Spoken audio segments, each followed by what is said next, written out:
No podemos medir las decisiones del Señor. ¿Por qué me hace a mí esto y no le ocurre a este otro? ¿Por qué el castigo parece ser más grande en mí o en aquel y no es de igual medida en el otro? Dios es soberano y no se equivoca. Los padres nos equivocamos a la hora de ejercer la disciplina. Nos ponemos muy furiosos porque vemos a nuestro hijo o hija que ha llegado muy tarde a casa y vamos directamente al castigo y a la ira y de pronto nos dice que ha estado ayudando a alguien y que ha ido al hospital a hacer visitas a los enfermos o no sé. O alguna cosa así, y de pronto tenemos que pedir perdón porque nos hemos equivocado a la hora de juzgar ese acto o de castigarlo. Pero Dios no se equivoca. Nosotros no entendemos por qué el Señor hace lo que hace y cuando lo hace, pero el Señor no se equivoca. Lo que nos está diciendo nuestro texto es, fijaros bien, algunos, por causa de esta indignidad en este acto tan digno que es el del pan y el vino, y que nosotros podemos aplicar a otro contexto igual de digno y que actuamos con la misma indignidad, el Señor a veces trae enfermedades. O en otras ocasiones trae debilidades. O en otras ocasiones trae el sueño de la muerte. Cuando habla aquí de debilidad es que trae fragilidad. Y que esa fragilidad puede ser tanto en el cuerpo como en la mente de nuestras propias vidas. Así que tendremos que ser sinceros. No podemos esconder esta realidad. Vale, nos levantamos y vemos que las cosas no nos van como nos gustaría que fueran. No ocurre lo que nosotros quisiéramos que debería de ocurrir. Y uno puede llegar y decir, bueno, estamos en un mundo tan injusto y tan cruel que, claro, nos pasan estas cosas y nos pasan de manera general. Y decimos, sí, es verdad. Cuando hay un terremoto, no solamente mueren los malos, sino que también mueren los buenos, entre comillas. O cuando vemos que hay una crisis económica o una pandemia como la que estamos experimentando, pues sufren unos como otros. Y podemos decir, bueno, me está pasando porque le pasa al resto del mundo. Y esto es verdad. Las torres, como nos dice también los evangelios, se caen y matan a todo al que pillan. Pero también nos dice las Escrituras, y esto es lo que yo quiero llevar a vosotros, también dice las Escrituras que pudiera ser que por causa de ese pecado que no has arreglado en tu vida, te pueden estar pasando cosas. Y que pueda ser que el Señor está obrando en tu vida para despertarte en tu situación. No podemos generalizar y decir, bueno, todo lo que me pasa es porque le pasa a todo el mundo, ni podemos llegar y decir, todo lo que me pasa es porque soy el más grande de los pecadores. No, estamos diciendo que pueden ser las diferentes cosas, pero pudiera ser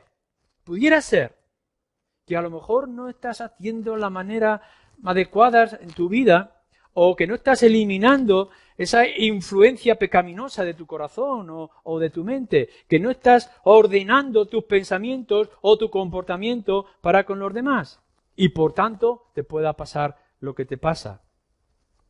Fijaros bien que lo que nos está diciendo nuestro texto es, bueno, hay esta variedad donde algunos pues están enfermos, les pasan cosas porque han actuado indignamente y a otros están frágiles y débiles en mente, en corazón, en espíritu y hay algunos pues que se mueren por causa de esta indignidad o este indigno comportamiento que podamos tener. Pero lo que nos dice es que hay muchos y aquí también deberíais de poner atención. Y muchos le están pasando estas cosas. Es decir, no es que pase de manera esporádica a algún creyente que, bueno, que parece que Dios le ha cogido manía y que ahora está actuando de esta manera en su vida. No, lo que nos dice nuestro texto, hermanos de Corinto, muchos estáis experimentando estas cosas por causa de vuestra indignidad. No hay alguno, sino muchos. Y cuando miramos en la vida general de la Iglesia, del pueblo de Dios, pues tendremos que considerar seriamente muchos. Y ante esta idea de que son muchos los que están experimentando la disciplina, la exhortación seria de parte de Dios, pudieras considerar que a lo mejor tú eres uno de ellos. Es decir, que en este mucho puedes estar tú incluido. Y que a lo mejor lo que te ocurre y cómo te ocurre es porque el Señor te está avisando, te está tocando en tu vida. Pasemos al cuarto principio o consideración en esta mañana. Lo que nos está diciendo nuestro texto, y también lo señala en el libro de Hebreos, es que estas cosas que te ocurren, que son tristes y son dolorosas porque no hay ninguna disciplina que sea agradable. No viene nunca el niño diciendo, papá, castígame que me gusta. O déjame sin tele porque ya me he cansado del programa, porque cambia de canal y ve otro. No ocurre así de esta manera. No nos gusta que el Señor nos quite lo que amamos. No nos gusta que nos reprime, que nos limite nuestras salidas o nuestra manera de hablar o nuestros amigos o etcétera, etcétera, lo que tengas en tu corazón. Pero lo que sí nos dice es que la manera de actuar para contigo es para bien. No te castiga para mal como puede ser para con el mundo, sino que ya sea la enfermedad, ya sea la fragilidad o ya sea tu dormir o tu muerte, lo que nos está diciendo es para nuestro bien. Fijaros el versículo 32. Mas siendo juzgados somos castigados por el Señor, para que no seamos condenados con el mundo. Fijaros bien, no está ocurriendo las cosas para que cuando el mundo sea condenado, tú seas condenado con él. Eso es lo que va a ocurrir con tantos desastres naturales o conflictos bélicos o enfermedades, pandemias, donde mucha gente incrédula que ha sido dura de su corazón y ha resistido el Evangelio y perecen, y perdonar que lo diga con toda seriedad, perecen para su condenación eterna. Ya no hay más esperanza. La esperanza que tenían ya la han perdido. Y ese mal general del mundo le va a afectar a ellos porque ya no hay otra oportunidad para el arrepentimiento. Pero lo que nos ocurre a los creyentes cuando somos disciplinados o castigados por el Señor no es para que seáis condenados con el mundo, sino que está buscando tu bien. El autor de Hebreos nos dice que nos azota como a hijos. Yo no sé si hay algún padre que ha azotado a sus hijos o que si esta palabra la tomamos de manera simbólica y trata de la dureza de la disciplina o los castigos que el Señor tiene. A lo mejor en vez de azotar le pondríamos, como decimos en España, un azote en el trasero o etcétera. Pero lo que está diciendo es que el Señor va a actuar y va a actuar ante ese acto, que puede actuar ante ese acto que tú estás cometiendo, para que participes de su santidad. Lo que está buscando no es te desprecio como hijo y te condeno a la eternidad. Lo que está diciendo el castigo ante ese pecado que tú tienes en tu vida, lo que está diciendo el Señor es, hijo mío, quiero que seas como yo. Y nos duele y nos gusta perder el privilegio o la bendición que estábamos disfrutando. Pero tenéis que tener en cuenta lo que nos está diciendo aquí en Corintios, en Hebreos y en otros lugares. El Señor te está diciendo, quiero que cambies, quiero que sea para tu bien. Claro que puede venir el padre y decirle, hijo mío, no vas a salir en estos últimos meses porque tienes exámenes. Así que te prohíbo que veas tanta televisión o que juegues con tus juegos del móvil o que salgas a la calle y ahora vas a estudiar. Y el niño sufre y experimenta el dolor de tener que quedarse en casa para estudiar. O que ha tenido un pequeño accidente por su comportamiento y tiene que quedarse en casa y perderse otros privilegios de la cocina de su madre o del descansar en su casa. Pero el padre lo que está diciendo, ahora lo que toca es esto, disciplina. No puedes salir, no puedes jugar y tienes que hacer lo que debes de hacer. Ya vendrá el bien después. Nuestra disciplina, como nos dice también, es para ese fruto apacible que después podemos disfrutar de la justicia. En los Salmos también se nos señala, Salmo 94, y nos dice, bienaventurado a quien tú, Yahvé, dice, corriges. Bendito sea aquel que ha llamado la atención del Señor para decirle, lo que estás haciendo está mal, cámbialo. A lo mejor tú no has percibido la gravedad de ese pecado en tu vida y en tu corazón. Te piensas que es algo superficial y que puedes ignorarlo o ponerlo en un rincón. Pero el Señor te está advirtiendo con su disciplina, con su corrección, para decirte, no está bien, tienes oportunidad y tienes tiempo para cambiarlo. Piénsalo en tu propia situación. O como decíamos la semana pasada, te examinas a ti mismo para no cometer esa indignidad, o escuchas la voz del Señor para poder corregir esa indignidad. Pero el Señor lo que quiere, a pesar de todo, es tu bien y que estés en buena armonía, en comunión con Él. Para terminar, en quinto lugar, déjame que te diga de qué manera tú puedes librarte del castigo del Señor, de nuestro Dios. De esa reprimenda, exhortación, azote, castigo incluso de muerte que nos dice. Bueno, hay varios medios, en ninguno de ellos nos está diciendo, tú siempre niégalo. Tú siempre niega. Eso es lo que hay algunos niños que tienen las manos manchadas de barro, de chocolate y siguen diciendo yo no he sido. Y nosotros somos tan ineptos algunas veces que llegamos delante de Dios y decimos yo no he sido, cuando estamos todo manchado y es todo visible. Incluso en las consecuencias, lo vamos tocando todo, lo vamos manchando todo. Y manchamos nuestras relaciones en el hogar, con nuestra pareja, y lo manchamos con nuestros hijos, y lo manchamos con la iglesia, y seguimos diciendo yo no. Y ponemos un montón de excusas e intentamos engañar a los demás y a Dios mismo e incluso a nosotros mismos si esto fuera posible. Bueno, lo que nos dice en primer lugar no es que busque la excusa, sino que te pruebes. Examínate a ti mismo.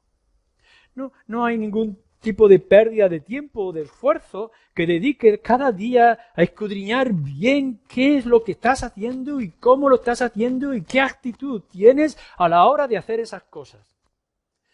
En tus devocionales, en tus lecturas bíblicas, no pienses que hay tal personaje que cometió tal cosa y le pasó tal cosa, sino que pienses, ¿y si tú eres esa persona?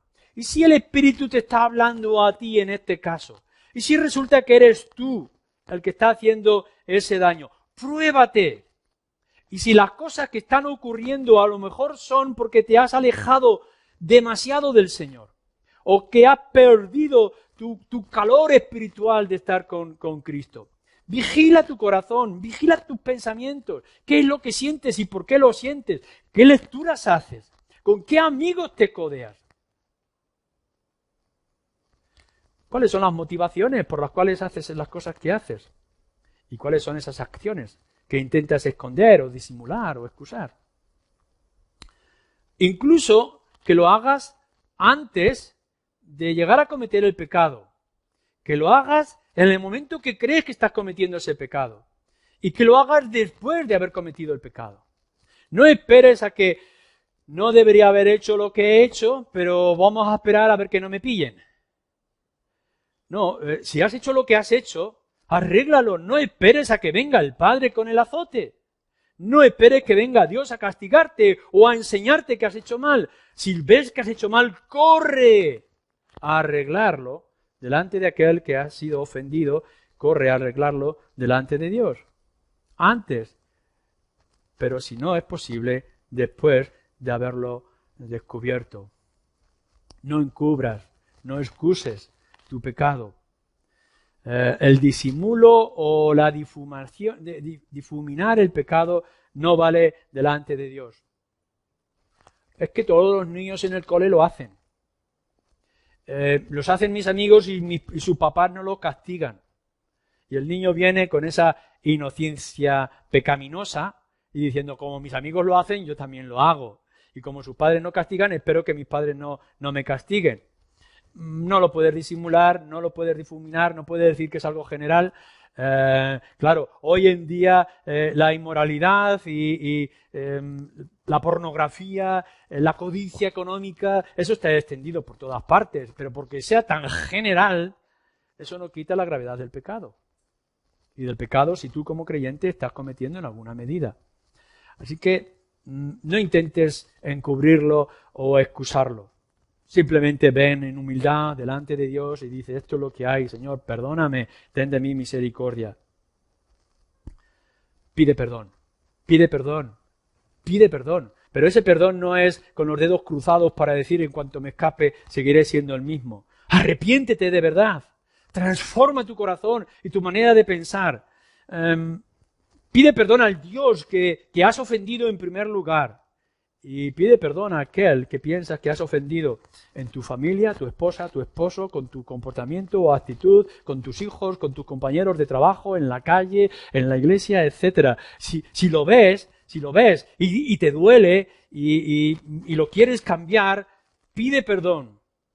La humillación es el carácter más fuerte del cristiano.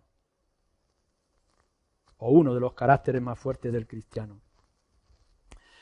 Y en cuarto lugar, busca siempre y cuida de manera muy especial tu relación con el Señor. Si puedes recordar como creyente algún momento muy especial en el cual has sentido la casi completa intimidad con el Señor, ese momento donde tú has orado y has podido ver o sentir en tu vida que creces y que te fortaleces.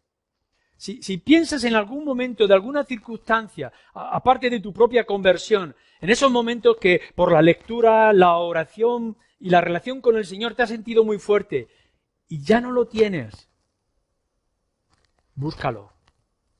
No te conformes con decir, bueno, esos fueron aquellos tiempos, es la pasión del amor juvenil. No, búscalo una vez más. El Señor no nos va a mantener siempre en la misma relación de intimidad y de fortaleza, pero siempre nos va a mostrar que podemos mejorar en la relación que podamos tener. Siempre hay más de la gracia de Dios. El Señor va a verter más. Y si piensas que tú ya has recibido el clímax de la satisfacción espiritual con tu Señor, te engañas, porque hay mucho más en la abundancia y en las riquezas de la fuente de gracia que es nuestro Dios. Pero busca intimidad con el Señor y busca la mejor intimidad con el Señor, sobre todas las cosas. Claro que muchas veces haces cosas deshonestas por tu propia familia, por tu situación económica, por tu carácter. Claro que haces cosas pensando en el bien de los tuyos. No, pero busca lo mejor y lo más importante, que es la relación con el Señor. Puedes conformarte con los pequeños detalles que te ofrece el mundo, pero eso es porque no has experimentado con toda la fuerza la grandeza de nuestro gran Dios. No te conformes con los pequeños regalos que el Señor trae en tu vida. Busca el mejor regalo, que es estar en intimidad y en los brazos del Señor. Que sea como el ciervo que brama por las fuentes de las aguas, lleno de sed. Que busquemos al Señor con toda nuestra fuerza y todo nuestro ímpetu, porque estando a las puertas del tabernáculo o de sus atrios, será la mejor ganancia que nosotros podamos tener. No hay nada comparable que poder sentarnos a la sombra de su amor y de su afecto. Y eso deberíamos de buscarlo siempre. Búscalo sobre todas las cosas y búscalo sobre todos los asuntos que tú puedas imaginar poder tener. En todas las áreas de tu vida, en las más íntimas y personales de tu vida y en las más públicas y generales de tu vida. Busca estar en comunión con el Señor. Y si ves que no la tienes y que no la alcanzas, busca aquello que lo impide. ¿Por qué el Señor no me habla como me hablaba antes? ¿Por qué no siento su presencia como yo antes la sentía? ¿Por qué no siento este gozo que otras veces yo tuve? Y si lo buscas con todo tu esfuerzo y buscas más al Señor y clamas para que, como dice también el salmista, descubras el pecado que hay en mí y así pueda venir a ti en arrepentimiento, hazlo en tu propia vida, en tus propias áreas en las que te puedes encontrar. Si tienes algún proyecto, si tienes algún propósito en tu vida general, algo concreto que tú quieres alcanzar, la mejor forma de poder alcanzarlo es teniendo a Dios de tu lado. Así que quita todo aquello que pueda ofender a Dios y tenerte lejos. A veces uno puede decir, me voy a buscar estas compañías que me van a ayudar en esta situación. Me voy a codear en estos lugares con la gente porque ellos van a traer un beneficio. Pero a lo mejor esos beneficios insignificantes que el mundo te ofrece, a lo mejor esa actitud de placer, de inmoralidad que tú puedas estar pensando, lo que está haciendo es mantenerse Dios lejos de ti. Y por eso decía el pueblo de Israel, no escuchamos la voz de Dios. Y Dios le tiene que decir a través de los profetas, porque estáis escuchando a otros dioses y a otras naciones. Si tienes algo que estás buscando para tu propia vida, la mejor compañía en los tiempos buenos y en los tiempos malos, la más importante para nosotros los creyentes es la compañía del Señor. Y por tanto hay que hacer todo lo posible para que Él asegure su lado a nuestro lado. Que tenga el Señor misericordia. No vamos a dejar de ser pecadores, porque el pecado está en nosotros. Pero hay las posibilidades de evitar la disciplina del Señor y estar cerca de Él para que seamos bendecidos aquí y en la eternidad. Amén.